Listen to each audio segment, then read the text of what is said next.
Thank you, everyone, and good morning. And I'm going to try and do this without my glasses because it's one of my life stages and a challenge that I've found wearing glasses when I'm presenting. It's very distracting, but bear with me if you see me swapping and changing. I'm really thrilled to be here, so thank you very much for the invitation, and I hope that our story is something that you find interesting. If you don't mind, pardon me, I'd like to just start off by digressing, but there is a segue, if you can bear with me for this little story about something that happened to me last weekend. I was at Flemington. I'm a race goer and love my races, but I also love my champagne, which you'll hear about as we go down. And for some reason I'm not moving, so I'm going to have to put my glasses back on. Anyway, while I'm fiddling, I'll just explain.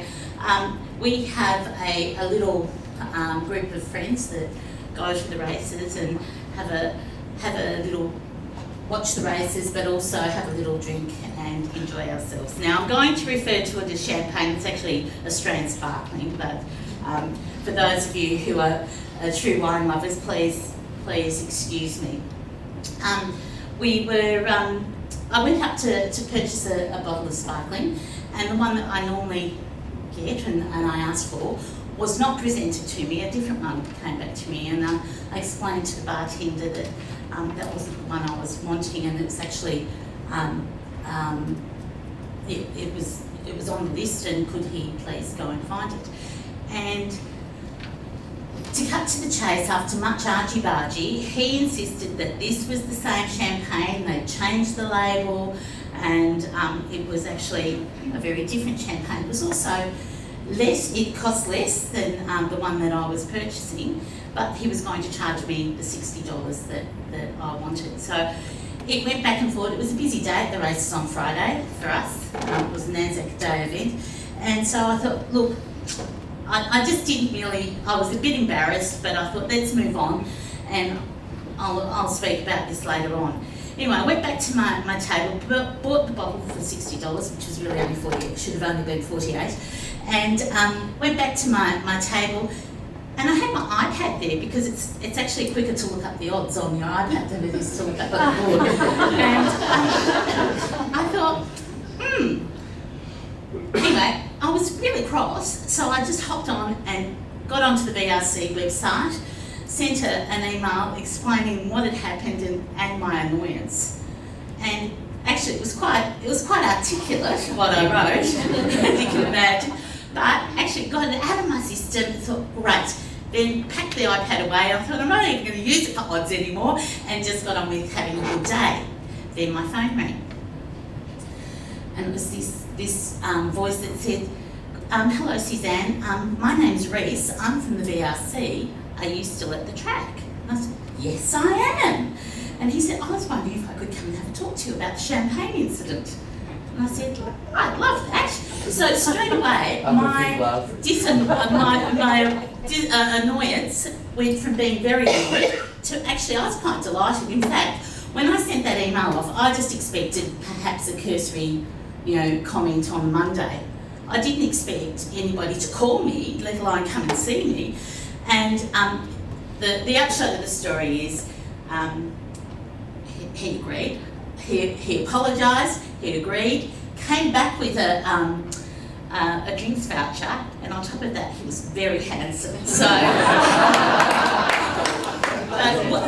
where the segue is we're all multi-channel users. Basically, I started off in a face-to-face situation. I took it online. He used a telephone, got back to me, came back with another face-to-face situation. So our lives have changed. With the advent of technology, we just have to get on board and use it. And hopefully some of our stories from Hobsons Bay will resonate with your stories at your councils. Anyway, the other thing is they're going to try and find my champagne again, so.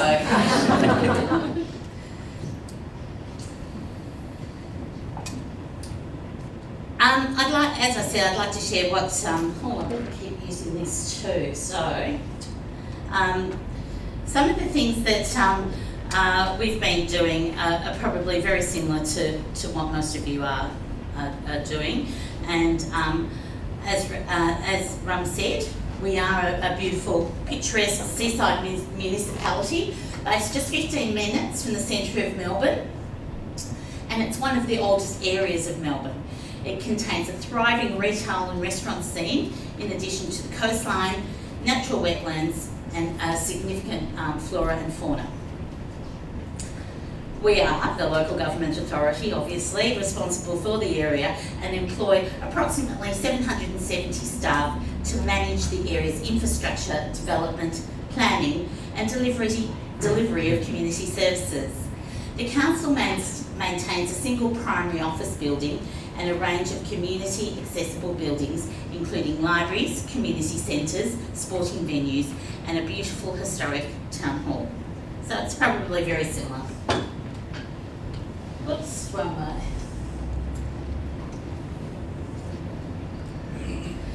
Hobsons Bay is actually, it's very interesting for me to be saying this at especially primarily, I suppose most of you are from New South Wales, so for a Melbourne council, it's unusual to be Bayside and have issues of beaches, etc., which many of you face all the time. So and it used to be really dodgy, and it's delightful down there now. Yeah, thumbs up, likes. It's home, as I said, it's home to significant coastal wetlands, five creek systems, remnant native grasslands, and important flora and fauna habitats, making up 24% of the municipality's land area.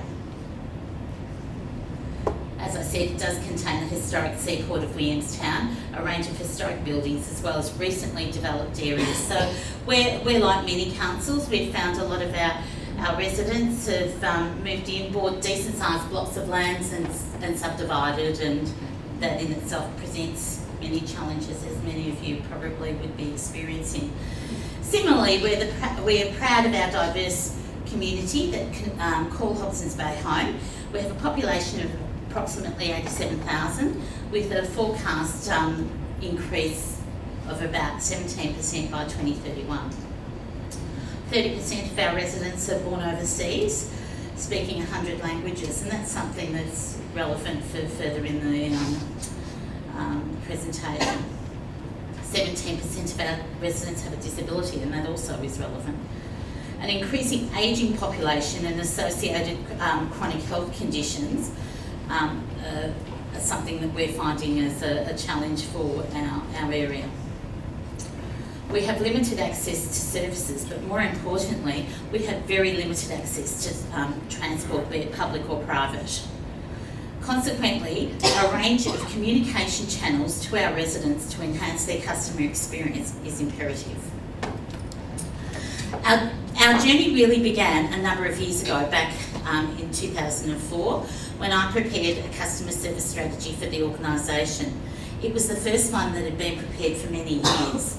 And during the development of this document, I did an international literature review and found in the UK they were discussing using different types of channels to communicate with their customers.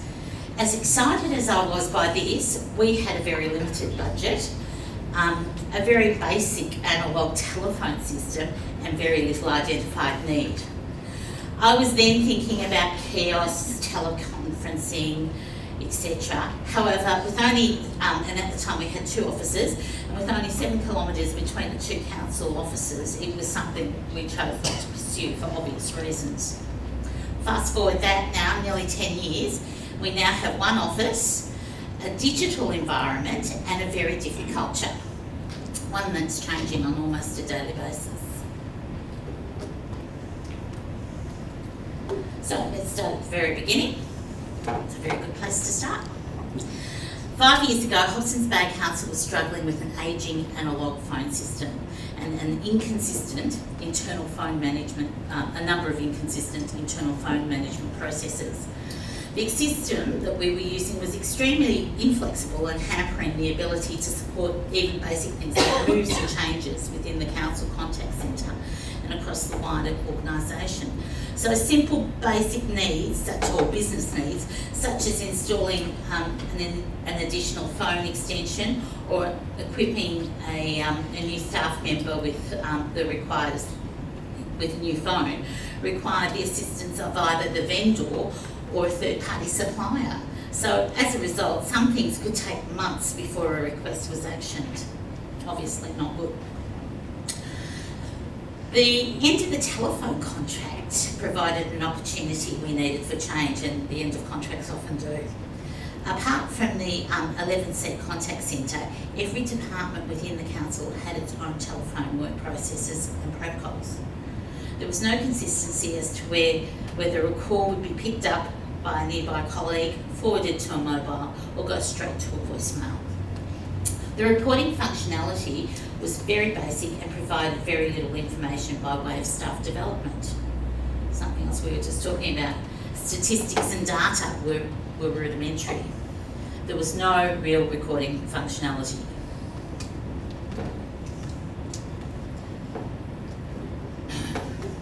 The management team embraced the opportunity for change, and when the previous contract expired, because it was an obvious thing that needed to happen, it decided to replace the analogue system with a VoIP, or a voice over internet protocol system, that would have the flexibility to grow and adapt with future needs.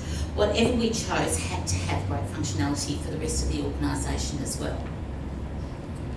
For many years, we had regarded ourselves as a customer-focused organisation. Our main premise was to ensure resolution of calls at the first point of contact where possible. So that was foremost in my mind when looking at systems. How could we make it easier and easy for staff to assist in achieving this aim? The panel's selection criteria centred on functionality, ease of administration and cost. We really needed to improve functionality because previously we really didn't have much at all. Things like the ability to store contacts, develop a company directory, and being able to integrate systems were very important to us. We were interested in being able to report as a way of gaining more accountability, which is something else that probably is a segue from earlier. Cost, whilst not the single driver, was also a very significant contributor. After reviewing the tender responses, Council selected one product, which I'm not necessarily here to brag about or talk about, but it's interactive intelligence. If anybody's interested in talking to me, I'm happy to. And it's an all-in-one application suite supported on a multi-channel platform architected for SIB and VoIP.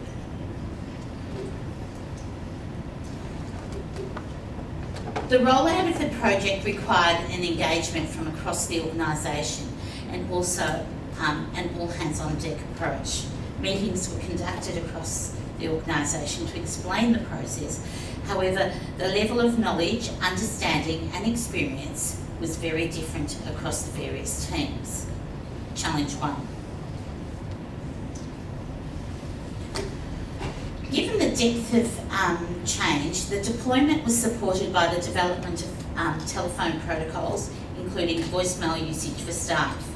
Telephony training was also introduced as a standard part of the employee induction.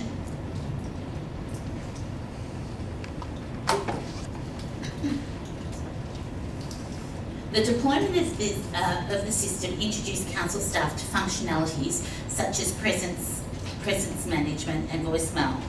Within the contact centre, staff were suddenly presented with tools such as coaching, recording, supervisor monitoring and reporting. One of the first things that we noticed after we went live with our new system was an increase in the number of calls coming into the contact centre. So we were averaging 500 to 600 calls a day in the contact centre, and that was before when people weren't when no one was able to defer lines back to us. So this changed once we had our system in place, and our customers discovered they could get through more easily.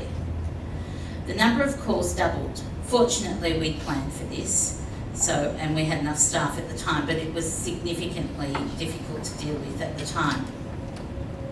Another change has been the ability to easily gather statistics and report on contact centre activity. This is allowing the customer service team to understand more about the nature of the calls coming into council. The number of calls we handle in the contact centre is probably not as high as might be experienced in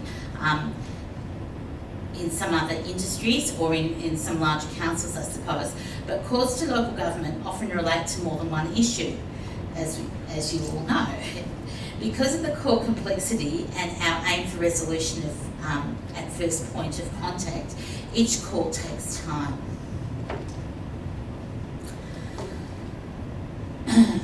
Customer service staff were especially delighted with the new phone system as it's given them far more control over incoming queries, which in turn is leading to faster call resolution and happier customers. They also appreciate the availability of the technical support, which has helped us navigate any issues along the way. Across the organisation, presence management, so the ability to view information about the availability of staff members, has been eagerly adopted. It really is a big feature, and it's been added to such a level and it's changed things to such a level that I can't really put an emphasis on it. And one example was where one of our areas, actually community care, were looking at purchasing an electronic whiteboard for indoor, outdoor, in and out sort of notifications, and we said, well, why aren't you using the contact centre or the company directory and updating your status notes? And all of a sudden it was like, God, then it saved them about $10,000, and it was like, there's a tool there right there and then where we've been able to make some changes and save some real money within other budgets. As we've become more familiar with this product, we've begun to expand the use of the system. So queuing is no longer limited to the contact centre and has been rolled out to a number of additional departments. Another thing that's been introduced is callback, and it really has been a great success within our contact centre. Back in 2012, we had to roll out a new parking permit system across the municipality, and it really, we have a free parking permit for every resident. So this was a touch point for most residents, and we were, for some reason, it was decided that this was going to be implemented online, and that all residents would have to manage it themselves. It was a self-service product, and for those who couldn't manage it themselves, customer service would help them, which was great until they forgot to tell us about it, until it got rolled out and people were ringing up. So one of the things we were very quickly able to do was put in a callback, and it just meant that a couple of dedicated officers were able to take those calls. They were equipped with the information, they were equipped with the system, and hopped on and virtually managed one whole area of work for one part of the organisation that would normally have just been inundated with somebody saying, computer says no, really. And it was a very big win for us, and it actually assisted in implementing a bad decision with good outcomes and incomes, I suppose.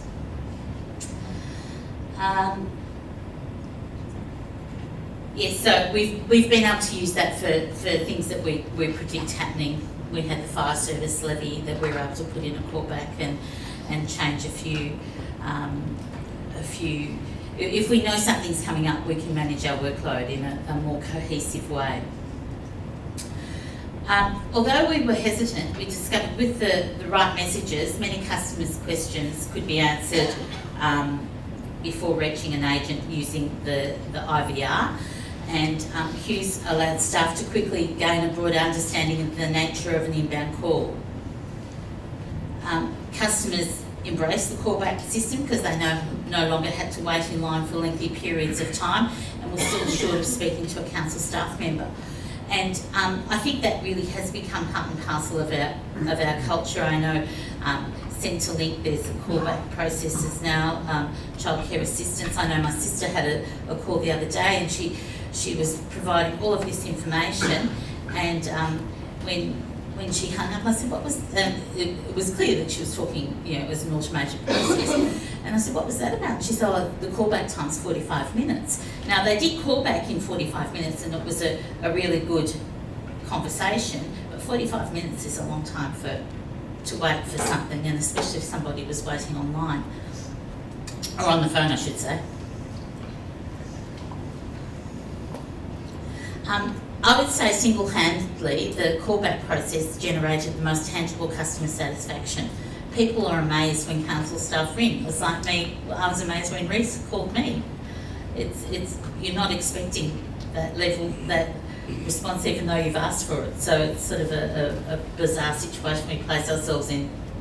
When it's an issue of contention, callback provides power back to the operator as to how to address the issue. They're prepared for the call and have the answers on hand. We've learned a lot about callback and the IVR processes, and now have that up our sleeves for other hot topics, and we just slot them in as we need them. Significant savings in the call costs are some of the more tangible benefits of using that system too, as well as the increased efficiency in our customer relations and better communications across council areas.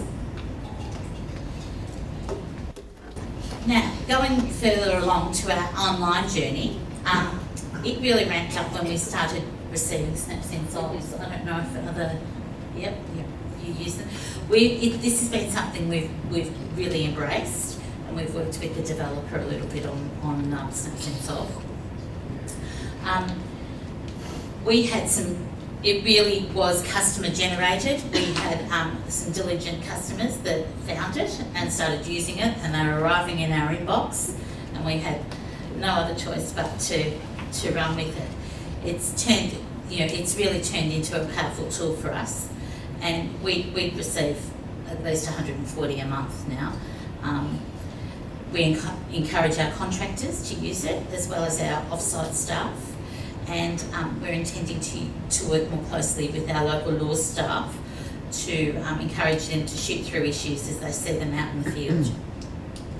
Because it's GPS driven and picks up the coordinates of the site, it's saved us a lot of time and effort in this also, and it has the advantage of adding a picture to capture the request, and it also works very nicely with our CRMS, which is actually also a coordinates-driven system. What is it? We use Confirm.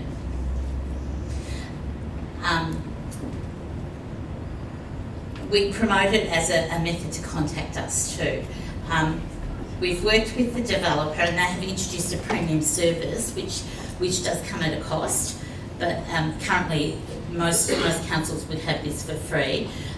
We've tailored it a little bit, and it integrates with our website. So when you look at when you're in Hobsons Bay and it comes up, it has our meet our councillors, and it has all of their contacts and their Facebook accounts, their Twitter feeds, and it tells us a little bit about the council itself. I'm happy to show anybody during the breaks if they'd like to see what it does actually do for us. Before I move on to the web chat function, it would be remiss of me not to mention our generic council email address. Now, I would imagine that this would be very similar for many of you. since we've taken over and developed the process, we can boast an additional 23,000 contacts. Some of these obviously were the junk mails that come through, but most of them are now contacts that people are using that as a tool to another form of contacting us. So email is a definite, methodology of contacting people, a chosen methodology. And that's their preferred method of contact as the explanation. Okay, our web chat. This is one of the best good news stories for us. It took us a lot longer to roll it out than it should have, and that's just because it was managed in a different area, and it was really internal complications that I know what you're talking about. Convoluted things. But we've got it out, and it was a soft launch. We did a soft launch, and it just meant that we didn't do a lot of promotion about it, just because we didn't know what to expect, and we didn't know how much traffic we would gain from it. But once again, I would have to say our customers using it are the happiest type of customers that we get. They're constantly surprised by the level of service they get, and they're constantly providing that positive feedback too. So, we shoot that up straight up to our CEO writes a news sheet each week, and in it there's the congratulations section, and we always shoot those web chat comments back straight to him so that he can include that in his weekly sheet. But people love it, and it's one of the things one of the comments that we've heard is it's the best thing that council's ever done. Now, when you think of all the things that council does do, I'm surprised by that, but that keeps getting, in different words, that keeps getting repeated to me. And I think one of the things is that people can send off a web chat and it doesn't have the same level of urgency for an immediate response. As soon as somebody has contacted and said, hi, this is so-and-so, and they start on the chat, it doesn't have, I can find that answer for you, but it'll take a few minutes. Would you like me to get back to you? Or are you happy to wait? People are actually happy to wait. So we find our online operators actually have a number of web chats happening at a time, depending, they come in randomly, so obviously, so you can't predict when they're coming in, but they can be checking something out from planning and waiting for a back office staff member to provide some information as somebody's asking them something from another area that they may be, searching a database for that answer. It's just a very different way of operating, and we've actually, I'll talk a little about it in a minute about our recruitment for it, because it takes some special skill sets. Susan, just before you go on, can I just ask quickly, do you queue your web chats with your phone calls? Yeah, it's the same phone system. It's in the system. Big pun? In the same system? Yeah. So the phone calls come in through one and your web chats come in through the same one? Yeah. Thank you. So that's why it was even more frustrating that it took longer to roll out, because it should not. And our callbacks come in, it's all in the same system. So we have queues for our phones, our callbacks, our web chats, and we, if we've got other queues happening that we're participating in, the IVRs, they can all sit in the same page. Our colleagues, I think it's at Toowoomba, they actually use the same phone system, and they also queue their front counter contacts. They count them as a virtual queue. So if someone comes in, they click that and they keep their stats that way. What is the name of that system? It's interactive intelligence. It's IN. And Suzanne, with the web chats coming in, who manages those or responds to those? So I've got a little gun team that I've recruited specifically. No one's over 25, but that's. I'm actually telling a couple of people have started skilling up who are over 25, but to start off with, I had them just because of that multitasking thing, plus the interest level, plus their ability to zoom through things. So when they're not doing web chats, they're doing the customer service inbox, and they're doing all of our online, any requests that come through our generic Facebook page, and that come through our Twitter feeds, any of those things, they go straight to the online. We also just do some other base things like, you know, our FOIA screens and our welcome to Hobsons Bay type messages and stuff like that, that they actually pick up that role as well. One last thing, with the web chats, often the type of information that comes from the public on there is a less formal type, Yeah. whereas ones that come in via phone and email tends to be wanting specific information. Do your team manage those more informal type conversations with the public via web chat, or does that go via governance? No, via web chat. And actually picking up with informal, if I can just run with a little bit of a stretch on that one too. That's another reason about the selection of staff was the language that they use. So it needed to be articulate and skilled under 25s who had certain written skills, because they obviously need to be providing the right information and in the correct format that we wanted. But they needed to actually run with the language, for want of a better way, and the tone of the online environment. So it'll start off with our phone system. We have that pre-record, you know, welcome to Hobsons Bay, this is Suzanne. In the web chat, there's also a pre-record that comes up with welcome to Hobsons Bay Online. You're speaking with, and their names will give you an indication. We've got Brittany, Aidan, Kelly, Sam, you know, they're young names. So their stuff comes up as well. And they take it down a tone usually, and they just, it's interesting because we've had a variety of contacts. Some of them have been people who may have language disabilities. You know, we've had a few people that have said this has been a fantastic way of being able to engage with council because they find other ways difficult. And there's also been older people that have been just searching the web and found it, because we have an icon up on the, and once again I'm happy to show anybody during the breaks, we can go on and do a web chat. I've actually alerted them there might be a bit of traffic, so if you're sitting there you can hop on and have a look. But when you go to our Hobsons Bay website, which is www.hobsonsbay.vic.gov.au, you'll see that there's a live chat icon. Hi. Hi, just a question about the responses to the web chat. Yeah. Was that data captured and recorded? Yeah, absolutely. Actually, do you know what? It's more accountable than probably some of our phone calls, because it's all written and we capture that as a contact.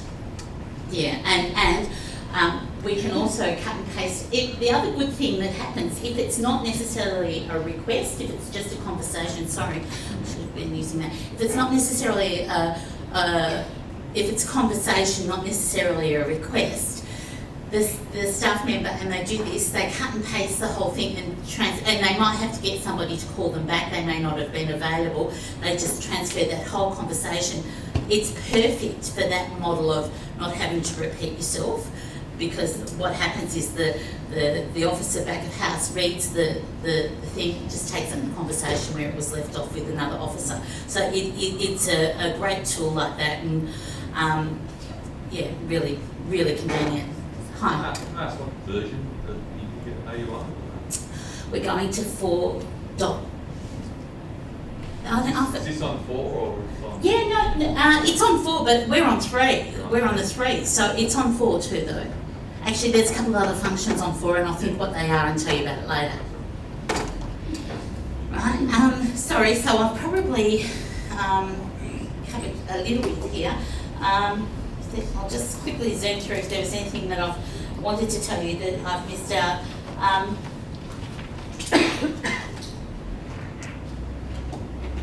I think the other thing about having a small online team is that we've been able to control how that has rolled out. We had a fairly block or skills-based training program. So people start on the phones and they have 6 weeks of training, then they have 6 weeks of being on their P plates and consolidating that. Then they go on to, some go on to front counter once they've worked in the call centre for about 12 months before they go out to the counter. It's actually thrown a bit of a curveball at us because a number of things have happened. A lot of the younger people don't want to do the front counter work, and I'm kind of okay about that because a lot of the people doing the counter work don't necessarily want to do the online work. However, there may come a point in time that I'll be in that situation and I say, actually, do you know what, this is the job, it involves all 3 stages. You need to be able to skill up. But it has been an interesting change of management style for me as far as what my expectations are of the staff too.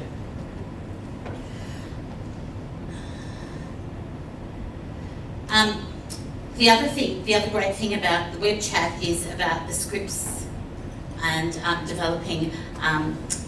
We haven't got a formal knowledge bank, which it's currently being developed. Maybe that might be something I can talk another time about.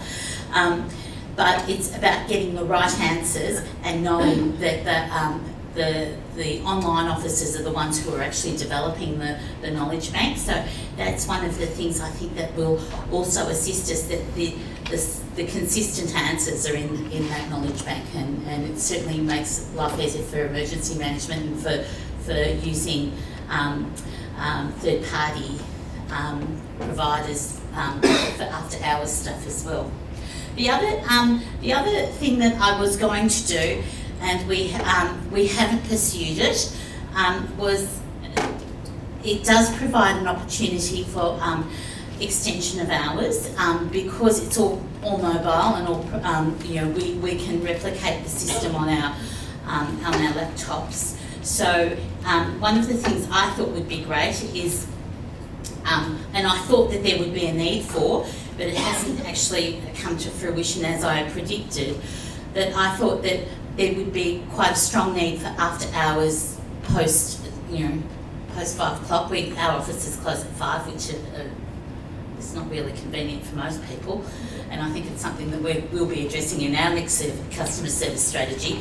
But for people who are working, who want to make contact, sometimes you might not be in a situation that you have access to your online stuff in your work environment and you want to do it after work.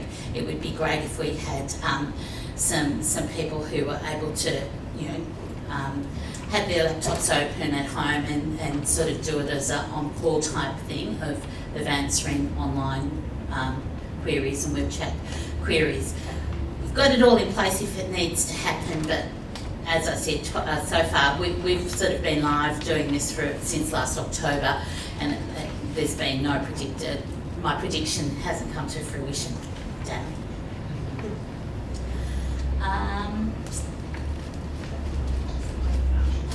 I just thought I'd tell you some of the examples of some of the queries that have come through the web chat, and it really has been across the gamut. There's been something as specific as a planning inquiry that might want to know, it was more of an urban planning issue that needed a specific answer. Hopefully we might get to a stage that, like a phone call, we can transfer that web chat, and we can do that, the system does allow it, but we need to have the confidence that our back of house staff are going to treat that precious call, contact with the same respect as we're handling it. So at this stage I'm happy for them to give us the information and us to be the conduit. But then there's been obviously people at work who've we had a call, someone was travelling and they just wanted to know, did their disability parking permit, was it valid across Australia? So that, those type of general things that people ring up council for, they're web chatting for. We've had a couple of kids doing school projects, and one of my coordinators said when she was hopping online one time, she said, I'm sure I did some kids' school school homework the other night for them. But yeah, it has been very, very interesting as to the degree of interest. Probably like every other council, we've got our social media. That sits in our comms areas. I would love it to sit in customer service because that's where I think it absolutely belongs. And I think the social media queries that we get, we handle so much better than are handled in the other area because that's all marketing. But it's kind of, I've got bigger fish to fry. But that could be one of the questions, Ram. How do you get things that you want back in your area? Please, someone write that down. It's a really good question. Yeah. There's things that you could value add. Yeah, it really is. Yeah, okay. So actually, I'll just move. These are our next steps really that I think are some of the challenges that face us. Further down the track, we may consider whether there's a role for video conferencing. That would all be dependent on our bandwidth capacity to receive. No, bandwidth capacity of our residents to commute to us. It's one of those things, back in 2004 it seemed like a good idea. I don't know that people really want it. I don't know that it's as popular as everybody thinks, but we just need to sort of be ready to be open and prepared and kind of look at things when things start and say, okay, how does that impact on me? Because who would have thought, like certainly 5 years ago, we weren't predicting this type of growth in the industry for certainly customer service. I didn't see that it was going where it was going, and basically I think really what our responsibility is about servicing our customers is servicing in the way which they want to be contacted or want to contact us. So it's not about us saying this is how we're going to do it. It's about us saying how do you want to speak to us. So if there's any other questions, I'm happy to take them. Otherwise, as I said, I'm really happy to show you our online stuff and also some of our snapshots of things. Does anyone have any questions, Suzanne? We've got a question over here. Hold on, Suzanne. Microphone, please. Hi, I just wanted to know what was the channel mix, what was the breakdown in terms of percentages of inquiries you managed via each channel? It's probably still not making a huge indentation. We probably would have 10 web chats a day, growing to, some days we have 20, other days we might only have a few. That's a bit random. But in our phone, our calls have remained at the same level. Our face-to-face contacts have declined, but that also we have offered some other payment methods, so that probably has contributed to that over a 5-year period. But I think the contacts have become more complex rather than, I should also say that you have to come to our building. It's actually not in a high traffic area, so it's a conscious decision to actually attend the council. I've got time for one or two more questions. We go. Hold on a moment, Suzanne, don't go away. Say your name and the council, please, John. John, North Sydney Council. Just your time frame for a response, the service level on web chat. It's immediate. So they're doing it straight away. There's no, we'll get back to you. They make contact immediately as soon as somebody is online. And if there's stuff that they need to go away and investigate, it's the same as a phone call. Yeah. So it's queued in the same system and just picked up as the next transaction. Yeah, and the thing that has been our experience is that people are, in that environment, people are happy to wait. Can I just on from that, Susan. When you transfer the web chat to a staff member in the organisation, how do you know if they've responded? Is it like a conference, or do you withdraw and leave them with it? I'm actually winging this one a little bit, but I'll follow it up. It stays in our history, so we can go back and look at it. The transfer happens, but we keep the details of the contact, but not the history. So that's gone to the staff member. So you can't actually see that the other staff members picked up the ball. So you've thrown the ball, you can't see that they've picked it up and they're now chatting to the customer. So that's kind of why we've been reluctant to push it out to the rest of the organisation until we know their standards are the same as ours. Thanks for watching our broadcast on the National Local Government Customer Service Network channel. I hope you got lots of hints and tips and tricks that you can use at your council. The case studies were great, the information's been great. I hope you're enjoying it, and don't forget to visit our website. See you next time.